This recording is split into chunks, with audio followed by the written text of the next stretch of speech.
నిత్యానంద స్వామి ఎప్పుడూ వార్తల్లో నిలుస్తూనే ఉంటాడు. వివాదాస్పద వ్యాఖ్యలు చేస్తుంటాడు. దీంతో వివాదాస్పద స్వామిగా పేరు తెచ్చుకున్నాడు. అయితే ప్రస్తుతం ఆయన చనిపోయాడనే ప్రచారం జోరుగా జరుగుతోంది. మరి ఆయన నిజంగానే చనిపోయాడా? ఎందుకు అలా ప్రచారం చేస్తున్నారో ఈ వీడియోలో తెలుసుకుందాం. వివాదాస్పద స్వామి నిత్యానంద చనిపోయాడని తమిళ మీడియాలో వార్తలొచ్చాయి.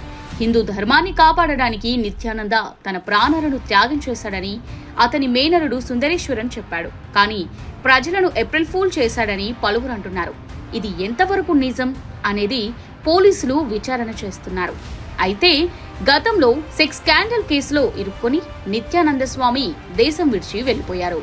అంతేగాక నిత్యానంద గతంలో సినీ నటి రంజితతో రాసలీలలు సాగించిన వీడియో బయటకు కూడా రావడంతో ఆయన వివాదంలో చిక్కుకున్న సంగతి మనందరికీ తెలిసిందే.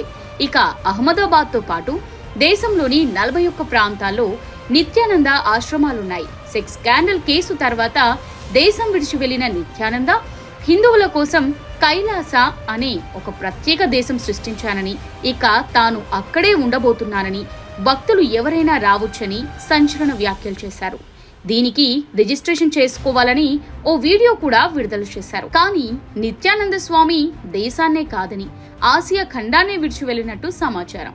ఆయన దక్షిణ అమెరికాలోని ఈక్వెడార్ ప్రాంతంలో కైలాస పేరుతో కార్యకలాపాలు సాగించినట్టుగా తెలుస్తుంది. గతంలో కూడా నిత్యానంద చనిపోయినట్టు వార్తలొచ్చాయి. కానీ అవన్నీ పుకార్లేనని ఆ తర్వాత క్లారిటీ వచ్చింది. కాగా నిత్యానంద తన యూట్యూబ్ ఛానల్లో చివరిగా శివరాత్రి రోజు కనిపించారు.